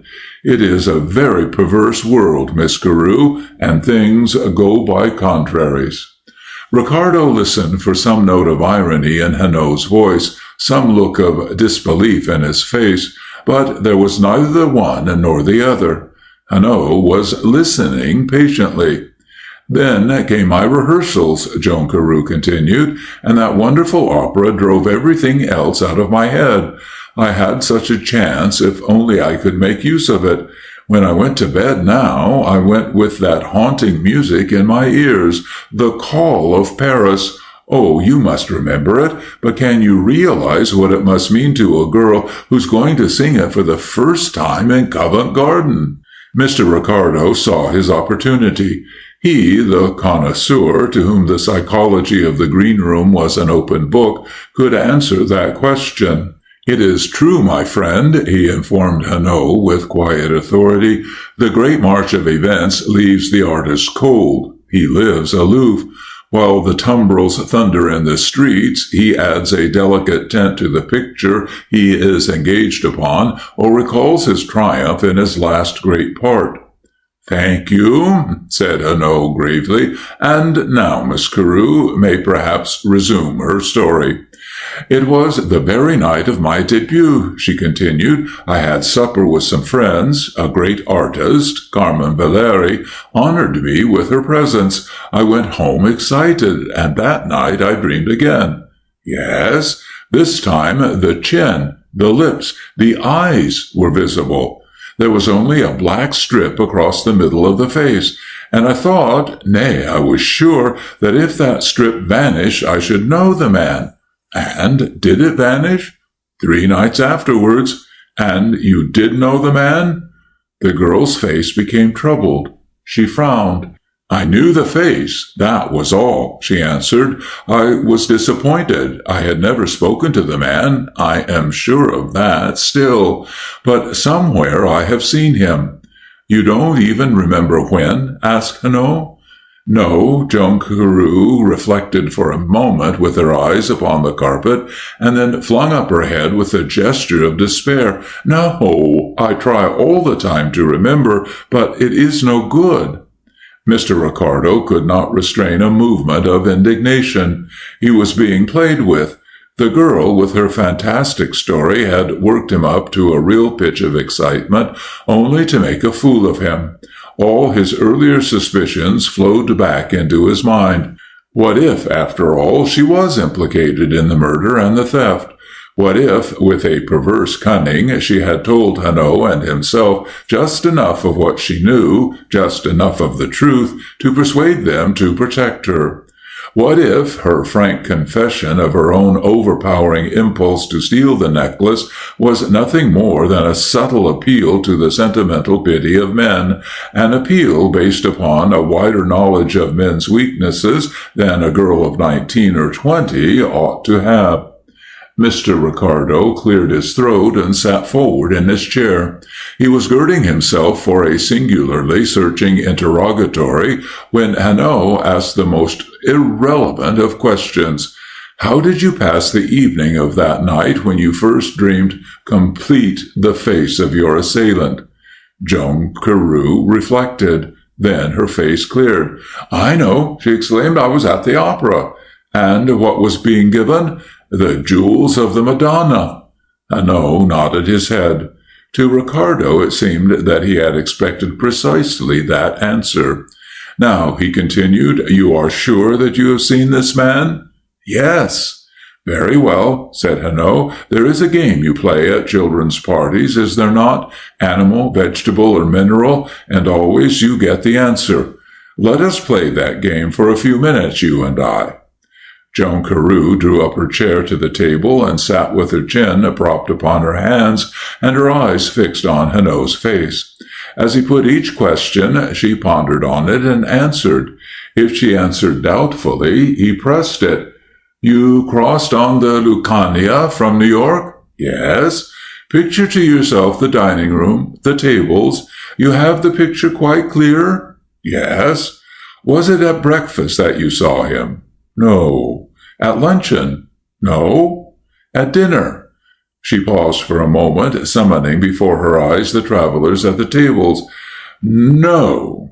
"Not in the dining table at all, then?" "No." "In the library, when you were writing letters, did you not one day lift your head and see him?" "No." "On the promenade deck? Did he pass you when you sat in your deck chair, or did you pass him when he sat in his chair?" "No." Step by step, Hanno took her back to New York, to her hotel, 2 journeys in the train. Then he carried her to Milan, where she had studied. It was extraordinary to Ricardo to realize how much Hanno knew of the curriculum of a student aspiring to grand opera. From Milan he brought her again to New York, and at the last, with a start of joy, she cried, "Yes, it was there!" Hanaud took his handkerchief from his pocket and wiped his forehead. "Ugh," he grunted. "To concentrate the mind on a day like this, it makes one hot, I can tell you. Now, Miss Carew, let us hear." It was at a concert at the house of a Mrs. Starlingsfield in Fifth Avenue, and in the afternoon. Joan Carew sang. She was a stranger to New York and very nervous. She saw nothing but a mist of faces while she sang, but when she had finished, the mist cleared, and as she left the improvised stage, she saw the man. He was standing against the wall in a line of men. There was no particular reason why her eyes should single him out, except that he was paying no attention to her singing, and, indeed, she forgot him altogether afterwards. "I just happened to see him clearly and distinctly," she said. "He was tall, clean-shaven, rather dark, not particularly young, 35 or so, I should say, a man with a heavy face and beginning to grow stout. He moved away whilst I was bowing to the audience, and I noticed him afterwards walking about talking to people." "Do you remember to whom?" "No." "Did he notice you, do you think?" "I am sure he didn't," the girl replied emphatically. "He never looked at the stage where I was singing, and he never looked towards me afterwards." End of Part 3. Part 4. She gave, so far as she could remember, the names of such guests and singers as she knew at that party, and that is all she said. "Thank you," said Hanaud. "It is perhaps a good deal, but it is perhaps nothing at all." "You will let me hear from you?" she cried as she rose to her feet. "Miss Carew, I am at your service," he returned. She gave him her hand timidly, and he took it cordially. For Mr. Ricardo she had merely a bow which recognized that he distrusted her, and that she had no right to be offended. Then she went, and Hanaud smiled across the table at Ricardo. "Yes," he said, "all that you are thinking is true enough. A man who slips out of society to indulge a passion for a drug in greater peace, a girl who on her own confession tried to steal, and to crown all, this fantastic story. It is natural to disbelieve every word of it. But we disbelieved before when we left Caladine's lodging in the Adelphi, and we were wrong. Let us be warned." "You have an idea?" exclaimed Ricardo. "Perhaps," said Hanaud, and he looked down the theatre column of the Times. "Let us distract ourselves by going to the theatre." "You are the most irritating man," Mr. Ricardo broke out impulsively. "If I had to paint your portrait, I should paint you with your finger against the side of your nose, saying mysteriously, 'I know,' when you know nothing at all." Hanaud made a schoolboy's grimace. "We will go and sit in your box at the opera tonight," he said, "and you shall explain to me all through the beautiful music the theory of the tonic sol fa." They reached Covent Garden before the curtain rose. Mr. Ricardo's box was on the lowest tier and next to the omnibus box. "We are near the stage," said Hanaud, as he took his seat in the corner, and so arranged the curtain that he could see and yet was hidden from view. "I like that."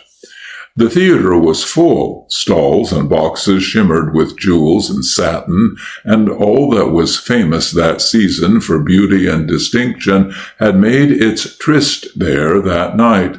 "Yes, this is wonderful," said Hanaud. "What opera do they play?" He glanced at his programme and cried with a little start of surprise, "We are in luck! It is the Jewels of the Madonna." "Do you believe in omens?" Mr. Ricardo asked coldly. He had not yet recovered from his rebuff of the afternoon. "No, but I believe that Carmen Valeri is at her best in this part," said Hanaud.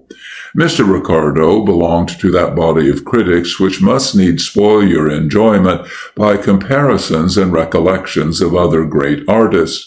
He was at a disadvantage certainly tonight, for the opera was new, but he did his best.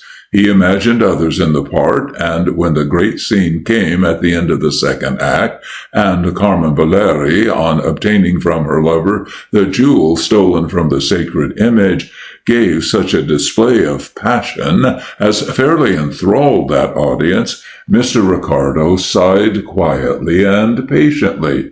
How Calvé could have brought out the psychological value of that scene, he murmured, and he was quite vexed with Hanaud, who sat with his opera glasses held to his eyes, and every sense apparently concentrated on the stage. The curtains rose and rose again when the act was concluded, and still Hanaud sat motionless as the Sphinx, staring through his glasses. "That is all," said Ricardo, when the curtain fell for the fifth time. "They will come out," said Hanaud. "Wait." And from between the curtains Carmen Valeri was led out into the full glare of the footlights, with the panoply of jewels flashing on her breast. Then, at last, Hanaud put down his glasses and turned to Ricardo with a look of exultation and genuine delight upon his face, which filled that season-worn dilettante with envy. "What a night!" said Hanaud. "What a wonderful night!" And he applauded until he split his gloves. At the end of the opera he cried, "We will go and take supper at the Semiramis. Yes, my friend, we will finish our evening like gallant gentlemen. Come, let us not think of the morning." And boisterously he slapped Ricardo in the small of the back. In spite of his boast, however, Hanaud hardly touched his supper, and he played with, rather than drank, his brandy and soda. He had a little table to which he was accustomed beside a glass screen in the depths of the room, and he sat with his back to the wall watching the groups which poured in. Suddenly his face lighted up. "Here is Carmen Valeri," he cried. "Once more we are in luck. Is it not that she is beautiful?" Mr. Ricardo turned languidly about in his chair and put up his eyeglass. So," he said. "Ah," returned Hanaud, "then her companion will interest you still more, for he is the man who murdered Mrs. Blumenstein." Mr. Ricardo jumped so that his eyeglass fell down and tinkled on its cord against the buttons of his waistcoat. "What?" he exclaimed. "It's impossible." He looked again. Certainly the man fits Joan Carew's description, but he turned back to Hanaud, utterly astounded. And as he looked at the Frenchman, all his earlier recollections of him, of his swift deductions, of the subtle imagination which his heavy body so well concealed, crowded in upon Ricardo and convinced him. "How long have you known?" he asked in a whisper of awe. "Since 10 o'clock tonight." "But you will have to find the necklace before you can prove it." "The necklace?" said Hanaud carelessly. "Oh, that is already found." Mr. Ricardo had been longing for a thrill. He had it now. He felt it in his very spine. "It's found?" he said in a startled whisper. "Yes." Ricardo turned again with as much indifference as he could assume towards the couple who were settling down at their table, the man with a surly indifference, Carmen Valeri with the radiance of a woman who has just achieved a triumph and is now free to enjoy the fruits of it. Confusedly, recollections returned to Ricardo of questions put that afternoon by Hanaud to Joan Carew, subtle questions into which the name of Carmen Valeri was continually entering. She was a woman of 30, certainly beautiful, with a clear, pale face and eyes like the night. "Then she is implicated too," he said. What a change for her, he thought, from the stage of Covent Garden to the felon's cell, from the gay supper-room of the Semiramis, with its bright frocks and its babble of laughter, to the silence and the ignominious garb of the workrooms in Aylesbury Prison. "She!" exclaimed Hanaud, and in his passion for the contrasts of drama, Ricardo was almost disappointed. "She has nothing whatever to do with it. She knows nothing. André Favat, there, yes, but Carmen Valeri, she's as stupid as an owl, and loves him beyond words. Do you want to know how stupid she is?" You shall know. I asked Mr. Clements, the director of the Opera House, to take supper with us, and here he is." Hanaud stood up and shook hands with the director. He was of the world of business rather than of art, and long experience of the ways of tenors and prima donnas had given him a good-humored cynicism. "They are spoilt children, all tantrums and vanity," he said, "and they would ruin you to keep a rival out of the theatre." He told them anecdote upon anecdote. "And Carmen Valeri," Hanaud asked in a pause, "is she troublesome this season?" "Has been," replied Clements dryly. "At present she is playing at being good. But she gave me a turn some weeks ago." He turned to Ricardo. "Superstition's her trouble, and André Favet knows it. She left him behind in America this spring." "America!" suddenly cried Ricardo, so suddenly that Clements looked at him in surprise. "She was singing in New York, of course, during the winter," he returned. "Well, she left him behind, and I was shaking hands with myself when he began to deal the cards over there. She came to me in a panic. She had just had a cable. She couldn't sing on Friday night. There was a black knave next to the 9 of diamonds. She couldn't sing for worlds, and it was the first night of the Jewels of the Madonna. Imagine the fix I was in." "What did you do?" asked Ricardo. "The only thing there was to do," replied Clements with a shrug of the shoulders. "I cabled Favet some money, and he dealt the cards again. She came to me, beaming. Oh, she had been so distressed to put me in the cart, but what could she do? Now there was a red queen next to the ace of hearts, so she could sing without a scruple, so long, of course, as she didn't pass a funeral on the way down to the Opera House. Luckily, she did not. But my money brought Favet over here, and now I'm living on a volcano, for he's the greatest scoundrel unhung. He never has a farthing, however much she gives him. He's a blackmailer. He's a swindler. He has no manners and no graces. He looks like a butcher and treats her as if she were dirt. He never goes near the opera, except when she is singing in this part, and she worships the ground he walks on. Well, I suppose it's time to go." The lights had been turned off. The great room was emptying. Mr. Ricardo and his friends rose to go, but at the door Hanaud detained Mr. Clements, and they talked together alone for some little while, greatly to Mr. Ricardo's annoyance. Hanaud's good humour, however, when he rejoined his friend, was enough for two. "I apologize, my friend, with my hand on my heart, for it was for your sake that I stayed behind. You have a meretricious taste for melodrama, which I deeply deplore, but which I mean to gratify. I ought to leave for Paris tomorrow, but I shall not. I shall stay until Thursday," and he skipped upon the pavement as they walked home to Grosvenor Square. Mr. Ricardo bubbled with questions, but he knew his man. He would get no answer to any one of them tonight. So he worked out the problem for himself as he lay awake in his bed, and he came down to breakfast next morning, fatigued but triumphant. Hanaud was already chipping off the top of his egg at the table. "So I see you have found it all out, my friend," he said. "Not all," replied Ricardo modestly, "and you will not mind, I am sure, if I follow the usual custom and wish you a good morning." "Not at all," said Hanaud. "I am all for good manners myself." He dipped his spoon into his egg. "But I'm longing to hear the line of your reasoning." Mr. Ricardo did not need much pressing. Joan Carew saw André Favet at Mrs. Stollingshield's party, and saw him with Carmen Valeri, for Carmen Valeri was there. I remember that you asked Joan for the names of the artists who sang, and Carmen Valeri was amongst them. Hanaud nodded his head. "Exactly.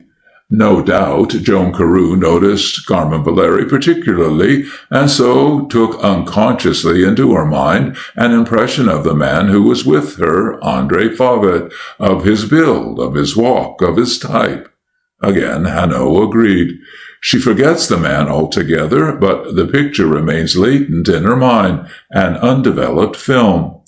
Hanot looked up in surprise, and the surprise flattered Mr. Ricardo. Not for nothing had he tossed about in his bed for the greater part of the night.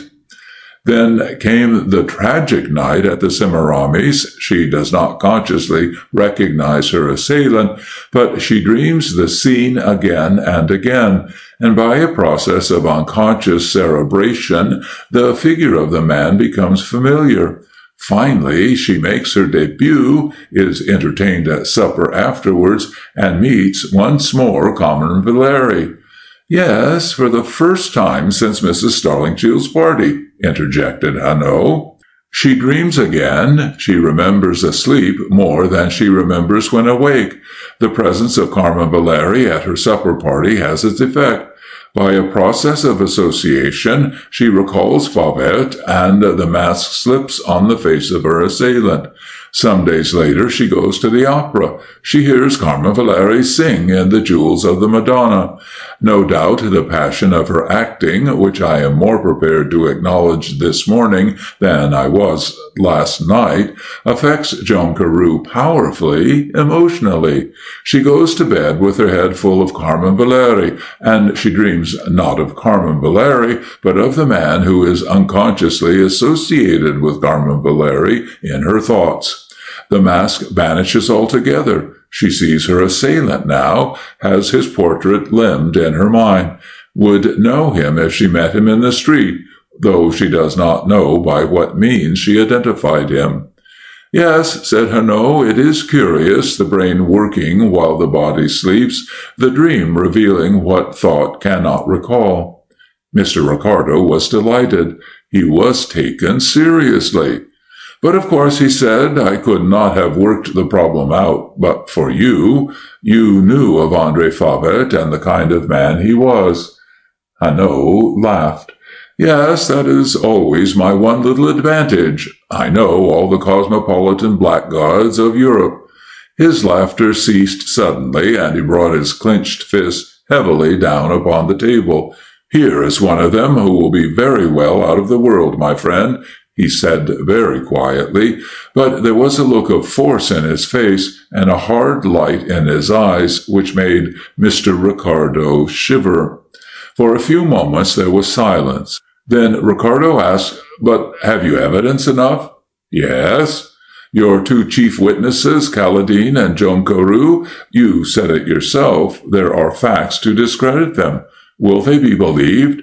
But they won't appear in the case at all, Hanot said. Wait, and once more he smiled. By the way, what is the number of Caladine's house? Ricardo gave it, and Hanot therefore wrote a letter. It is all for your sake, my friend, he said with a chuckle. Nonsense, said Ricardo. You have the spirit of the theatre in your bones.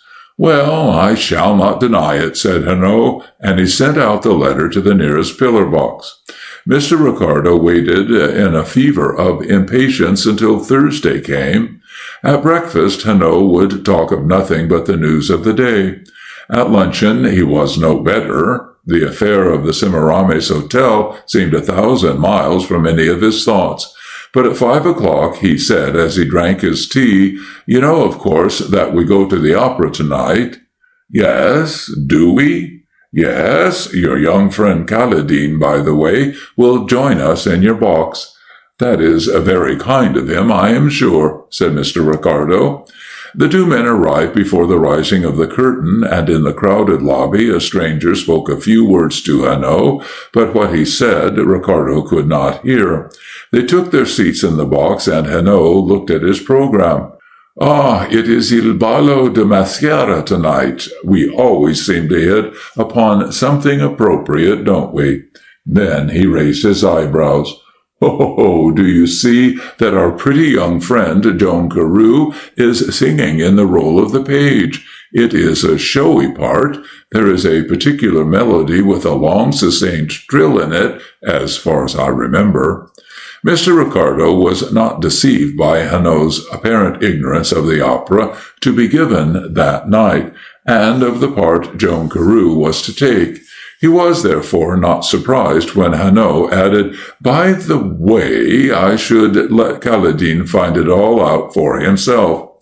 Mr. Ricardo nodded sagely. Yes, that is wise. I had thought of it myself. But he had done nothing of the kind. He was only aware that the elaborate stage management in which Hanaud delighted was working out to the desired climax, whatever that climax might be. Kaledin entered the box a few minutes later and shook hands with them awkwardly. "It was kind of you to invite me," he said, and very ill at ease, he took a seat between them and concentrated his attention on the house as it filled up. "There's the overture," said Hanaud. The curtains divided and were festooned on either side of the stage.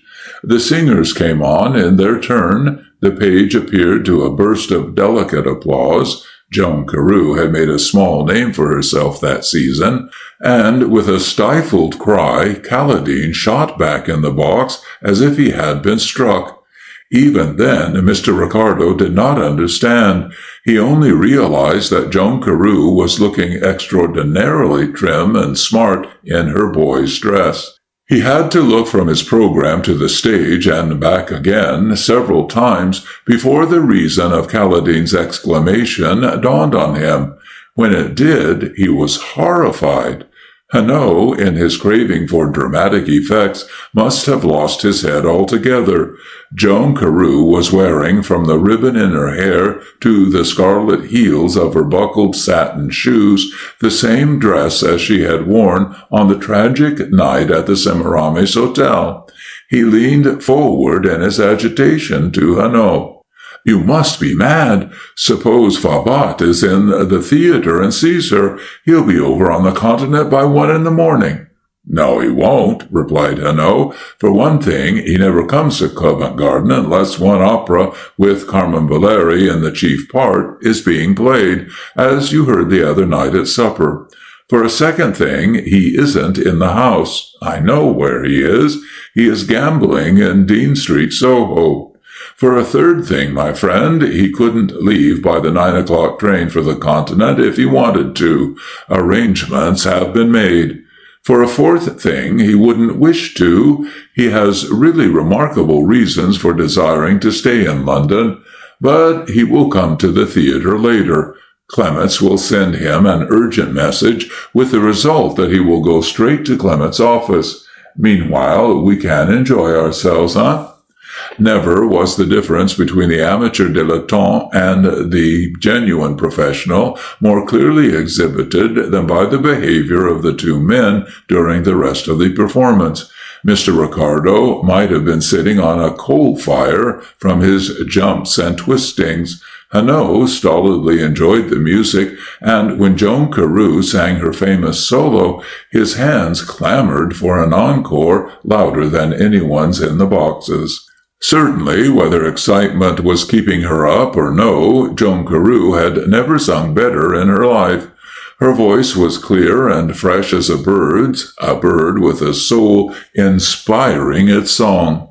Even Kaledin drew his chair forward again, and sat with his eyes fixed upon the stage, and quite carried out of himself. He drew a deep breath at the end. "She is wonderful," he said, like a man waking up. "She is very good," replied Mr. Ricardo, correcting Kaledin's transports. "We will go round to the back of the stage," said Hanaud. They passed through the iron door and across the stage to a long corridor with a row of doors on one side. There were 2 or 3 men standing about in evening dress, as if waiting for friends in the dressing rooms. At the third door, Hanaud stopped and knocked. The door was opened by Joan Carew, still dressed in her green and gold. Her face was troubled, her eyes afraid. "Courage, little one," said Hanaud, and he slipped past her into the room. "It is as well that my ugly familiar face should not be seen too soon." The door closed, and one of the strangers loitered along the corridor and spoke to a callboy. The callboy ran off. For 5 minutes more, Mr. Ricardo waited with a beating heart. He had the joy of a man in the center of things. All those people driving homewards in their motor cars along the Strand, how he pitied them. Then, at the end of the corridor, he saw Clements and André Favet. They approached, discussing the possibility of Carmen Valeri's appearance in London Opera during the next season. "We have to look ahead, my dear friend," said Clements, "and though I should be extremely sorry—" At that moment they were exactly opposite Joan Carew's door. It opened. She came out. With a nervous movement she shut the door behind her. At the sound, André Favart turned, and he saw, drawn up against the panels of the door, with a look of terror in her face, the same gay figure which had interrupted him in Mrs. Blumenstein's bedroom. There was no need for Joan to act. In the presence of this man, her fear was as real as it had been on the night of the Semiramis ball. She trembled from head to foot. Her eyes closed. She seemed about to swoon. Favart stared and uttered an oath. His face turned white. He staggered back as if he had seen a ghost. Then he made a wild dash along the corridor and was seized and held by two of the men in evening dress. Favart recovered his wits. He ceased to struggle. "What does this outrage mean?" he asked, and one of the men drew a warrant and notebook from his pocket. "You are arrested for the murder of Mrs. Blumenstein in the Semiramis Hotel," he said, "and I have to warn you that anything you may say will be taken down and may be used in evidence against you." "Preposterous!" exclaimed Favart. "There's a mistake. We will go along to the police and put it right. Where's your evidence against me?" Hanaud stepped out of the doorway of the dressing-room. "In the property room of the theatre," he said. At the sight of him, Favart uttered a violent cry of rage. "You are here too, are you?" he screamed, and he sprang at Hanaud's throat. Hanaud stepped lightly aside. Favart was borne down to the ground, and when he stood up again, the handcuffs were on his wrists. Favart was led away, and Hanaud turned to Mr. Ricardo and Clements. "Let us go to the property room," he said. They passed along the corridor, and Ricardo noticed that Caledine was no longer with them. He turned and saw him standing outside Joan Carew's dressing-room. "He would like to come, of course," said Ricardo. "Would he?" said Hanaud. "Then why doesn't he? He's quite grown up, you know." And he slipped his arm through Ricardo's and led him back across the stage. In the property room there was already a detective in plain clothes. Mr. Ricardo had still not as yet guessed the truth. "What is it you really want, sir?" the property master asked of the director. "Only the jewels of the Madonna," Hanaud answered. The property master unlocked a cupboard and took from it the sparkling cuirass. Hanaud pointed to it, and there, lost amongst the huge glittering stones of paste and false pearls, Mrs. Blumenstein's necklace was entwined. "Then that is why Favart came always to Covent Garden when the Jewels of the Madonna was being performed," exclaimed Ricardo. Hanaud nodded. "He came to watch over his treasure." Ricardo was piecing together the sections of the puzzle. "No doubt he knew of the necklace in America. No doubt he followed it to England." Hanaud agreed. "Mrs. Blumenstein's jewels were quite famous in New York." "But to hide them here?" cried Mr. Clements. "He must have been mad." "Why?" asked Hanaud. "Can you imagine a safer hiding place? Who's going to burgle the property room of Covent Garden? Who's going to look for a priceless string of pearls amongst the stage jewels of an opera house?" "You did," said Mr. Ricardo. "I?" replied Hanaud, shrugging his shoulders. "Joan Carew's dreams led me to André Favart. The first time we came here and saw the pearls of the Madonna, I was on the lookout, naturally. I noticed Favart at the back of the stalls, but it was a stroke of luck that I noticed those pearls through my opera glasses." "At the end of the second act?" cried Ricardo suddenly. "I remember now." "Yes," replied Hanaud, "but for that second act the pearls would have stayed comfortably here all through the season. Carmen Valeri, a fool, as I told you, would have tossed them about in her dressing-room without a notion of their value, and at the end of July, when the murder at the Semiramis Hotel had been forgotten, Favart would have taken them to Amsterdam and made his bargain." "Shall we go?" They left the theater together and walked down to the grill room of the Semiramis, but as Hanaud looked through the glass door, he drew back. "We will not go in, I think, eh?" "Why?" asked Ricardo. Hanaud pointed to a table. Caladine and Joan Carew were seated at it, taking their supper. "Perhaps," said Hanaud with a smile, "perhaps, my friend, what? Who shall say that the rooms at the Adelphi will not be given up?" They turned away from the hotel, but Hanaud was right, and before the season was over, Mr. Ricardo had to put his hand in his pocket for a wedding present. End of Part 4. End of The Affair at the Semiramis Hotel by A.E.W. Mason.